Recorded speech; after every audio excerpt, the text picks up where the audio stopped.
नमस्कार शेतकरी मित्रांनो, मी दत्ता कंकाळ पुन्हा एकदा एका नवीन व्हिडिओमध्ये सर्व शेतकऱ्यांचे स्वागत करतो.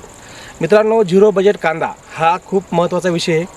आज आम्ही एका अशा शेतकऱ्याकडे आले आहेत की ज्यांनी 100% कमीत कमी खर्चामध्ये, म्हणजे कांदा म्हणलं की आपण 50-50 हजार रुपये सहज खर्च करतो आणि कमी बजेटमध्ये सुद्धा कांदा येऊ शकते. आणि सगळ्यात महत्त्वाचं यांनी जे माशीसाठी जे नियोजन केलेलं आहे, कारण बऱ्याच शेतकऱ्याला कांद्यामध्ये माशी न येणं हा सगळ्यात मोठा प्रॉब्लेम आहे. यांनी काही 2-3 जुगाड केलेले आहेत की ज्यामुळे माशी या कांद्याला भरपूर आहे आणि कांद्याची साईज आणि गोंडा एकदम सारखा आहे.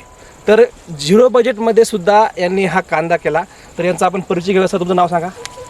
मी दिगंबर दत्ता इंगोले, राहणार मौजा इंगोले, तालुका रिसोड, जिल्हा वाशिम. ओके. मला सांगा सर, कांदा लागवड कधी केली आपण? 11/11/2025. 2025ला. कोणत्या कंपनीचा कांदा आहे आपला हे कृषी वेळ. बरं. आणि या कांद्याला टोटल तुम्ही जे केलं जैविक पद्धतीने केलं म्हटलं, पूर्ण तर कसं केलं आपण? त्याने सुरुवातीला कांदा लावला, नंतर एक बेन्सल डोस दिला, हां, त्याच्यानंतर 2 वेळ जीवनामृत दिलं. बरं. 2 वेळा जीवामृत दिलं. जीवनामृत. बरं. आणि त्यानंतर गुळ आणि गोमूत्र. हो, गुळ गोमूत्र पण दिले. हो. बरोबर आहे. गुळ आणि गोमूत्र, गुळामध्ये जीवाणू ऍक्टिव्ह होतात आणि गोमूत्रामध्ये नायट्रोजनचं प्रमाण जास्त आहे आणि वेगवेगळे अन्नद्रव्य सुद्धा आहेत, सूक्ष्म अन्नद्रव्य म्हणून सुद्धा काम करते. ते NPK सुद्धा त्यामध्ये काही प्रमाणात आहेत. आणि सगळ्यात महत्त्वाचं की जमिनीमध्ये जेव्हा आपण गोमूत्र देतो तेव्हा जीवाणू ऍक्टिव्ह होतात. बरोबर आहे. तर यानंतर बघा, तुम्ही सगळ्यात महत्त्वाचं काय प्रॉब्लेम असते बघा, मधमाशी आकर्षित होत नाही. कारण आपण केमिकलचा कांदा करतो तिथं मधमाशी होत नाही, पण जैविकमध्ये खूप चांगली मधमाशी येत नाही. पण तरी सुद्धा तुम्ही 2-3 जुगाड केलेत. बरोबर आहे. जसं की आपण व्हिडिओमध्ये बघू, त्याने एक जुगाड केलेलं आहे.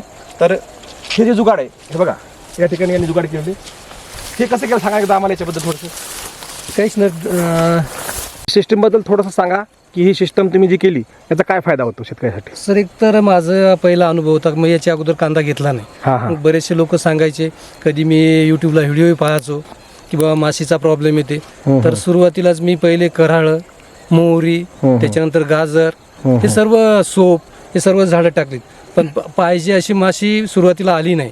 नंतर मग काय केलं, 1-2 काड्या घेतल्यात, त्याच्यानंतर त्याला एक काडी बांधून एक कॅन केली, त्याला कॉक लावला एक, आणि कॉक मधून सारखं ते पोत्यावर थेंब थेंब थेंब थेंब पाणी दिवसभर पडत राहील. त्या माश्या तिथे येऊन राहिल्या. आता प्लॉट मध्ये एवढी माशी आहे की लोक माशीसाठी तरसून राहिले. माझ्या इकडे भरपूर माशी आहे आणि कंटिन्यू दिवसभर राहते. बरोबर. आता याचा काय फायदा होतो? इथे काय माशी पाणी प्यासाठी येते का मधासाठी येते? एक तर जेव्हा ऊन तापते तेव्हा ती एक तर थंड जागा शोधत असते आणि त्याच टायमाला तिला पाणी लागते प्यायला.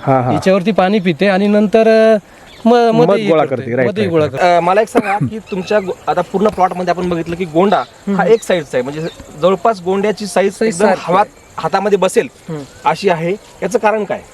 याचं काहीच नाही. एक तर जे आपली नैसर्गिक शेती म्हणतो आपण, या जैविक शेतीसारखं आपल्याला करायचंय. बिलकुल. याच्यात रासायनिक मध्ये काही दम नाही. त्याच्यामुळं आपण खत पाणी जे ओव्हरडोस देऊन राहिलो, त्याच्यात फक्त शेतीची पोत खराब होऊन राहिली. बिलकुल. म्हणजे तुमचं म्हणणं आहे की आपल्याला लिमिटेड लिमिटेड म्हणजे जेवढे लागतात तेवढेच टाकायचे आणि एक सारखी साईज आहे. तुम्ही आता काहीतरी म्हटले, कुठलं तरी आपण लिक्विड सोडलं म्हणले 05234. आता नाही, याच्यासाठी सोडलं की याच्यात थोडंसं दाण्याचा आकार वाढावा म्हणून 05234 सोडलं. आता हा एक सारखा कांदा आहे, या काठचा त्या काठ आपण बघायलो. एक अंदाजे किती उत्पन्न होईल तुम्हाला असं वाटतं? आता माझा तर एक नवीन टाइम आहे, तुमचं पहिलंच वर्ष. अनुभवी माणसाकडनं जर विचारलं तर 4-3.5 पर्यंत जाईल. 3.5-4 पर्यंत, म्हणजे एका एकर. पण सर क्षेत्र कमी आहे. तर हे अर्धा एकर आहे. 20 गुंठ्यापर्यंत क्षेत्र आहे. 19 गुंठे काहीतरी तुमचं पूर्ण क्षेत्र आहे. त्याच्यामध्ये माझा एक अंदाज आहे सर की 3.5 क्विंटल प्लस होऊन जाते, कारण ही सारखी साईज आहे. आता बऱ्याच ठिकाणी आपण गोंडा बघतो, काही बारीक असतात, काही भरलेले नसतात. आता बघा, हा पूर्ण गोंडा भरलेला आहे. पूर्ण म्हणजे असे जे भरलेले गोंडे असतात याला उत्पादन सारखं येतं. तुम्ही व्हिडिओमध्ये सुद्धा बघू शकता की पूर्ण टोटल प्लॉट हा अर्धा एकरचा कुठेही तुम्ही गेलात तर याची सारखी, जसं काय चेंडू आपण ठेवलेत एखाद्या काडीवर, असले याचे गोंडे आहेत आणि एकदम सुपर प्लॉट बनवला. मित्रांनो, तुम्हाला सगळ्यात सांगायचं आहे की जैविक शेतीकडे वळा, कारण जोपर्यंत तुम्ही जैविक शेतीकडे वळणार नाही तोपर्यंत तुमचा खर्च वाढेल आणि माती पण सुधारणार नाही. मातीचा पण 100% लॉस होईल आणि सगळ्यात महत्त्वाचं तुमच्या खिशाचा लॉस.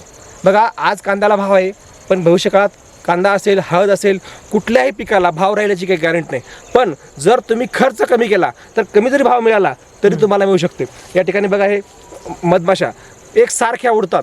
केमिकलची एकही फवारणी केली नाही, नाही फवारणीचं तर काही शॉर्ट फवारणी केलीच नाही. फक्त एक ताक. आता ह्याच्यासाठी पुन्हा एक म्हणजे एक जुगाड केलं, हा विलायची गुळ. हा. तिथे कंटिन्यू तुम्ही पाहाल तिथं चूल हा आहे. चूल आहे तिथं, बरोबर. हा तर ते विलायची टाकायची, गुळाचं पाणी सकाळी सकाळी हा वाफ द्यायची. आपल्या व्हिडिओमध्ये आपण सांगितलं होतं, सरांनी कंटिन्यू आपले व्हिडिओ बघतात, त्याच्यामध्ये आपण सांगितलं होतं की आणि गुळ ते- आणि इलायची. त्याच्यानंतर ताक आणि गुळाचं पाणी. हा याचा बाहेरूनच स्प्रे घेतला, पूर्ण कांद्यावर घेतला नाही, बरोबर. पूर्ण राऊंड मारला. हा त्या वासानच माशी येऊन राहिली. आणि सर्वात महत्वाचं, कांदा माझं पहिलं उत्पादन आहे. याच्या अगोदर मला कांद्यात हे नव्हतं. मी हळदीत चांगल्यापैकी शेती करू शकतो, बिलकुल. पण हे सगळं जर असेल, हे फक्त मी व्हिडिओ तुम्हाला बघायला बोलवलं, हे सगळं लिटरेचर जे ते तुमच्या युट्यूब मधून मी तुमचं पाहिलेलं आहे. बिलकुल. त्याच्यावरूनच मी शेती करून हा राहिलो. सरांचा माझा पहिलाच दिवस आहे भेटायचा. सर माझे फॉलोअर्स आहेत युट्यूबला, बरेच व्हिडिओ त्यांनी बघितले आणि त्यानुसार यांनी केलं आणि अतिशय चांगला प्लॉट त्यांनी डेव्हलप केल्यामुळं त्यांनी मला मुद्दाम बोलवलं, सर की तुमच्या पद्धतीने आम्ही पूर्ण प्लॉट डेव्हलप केला. तुम्ही आता पण प्लॉटवर आले पण नाही, तुमचे प्रोडक्ट मी वापरले पण नाही, तरी सुद्धा मी प्लॉट आणला आणि मी जैविक पद्धतीने डोकं असू द्या, पण कसं राहते माहिती का, आयडिया जरी असली. तुमच्या सांगण्यानुसार मी एका जागेत चुकलो. हे जे 15 क्विंटल कांदा होता ते एका एकरात टाकायला पाहिजे होता तुमच्या हिशोबाने, पण ते कसं झालं, मला थोडंसं त्या दिवशी इथं थांबता नाही आलं, तेवढं बाहेर गेला. थोडा दाट झाला, पण चांगला डेव्हलप झालेला आहे. एका याला 7-7 फुटवे आहेत, आपण बघू शकता.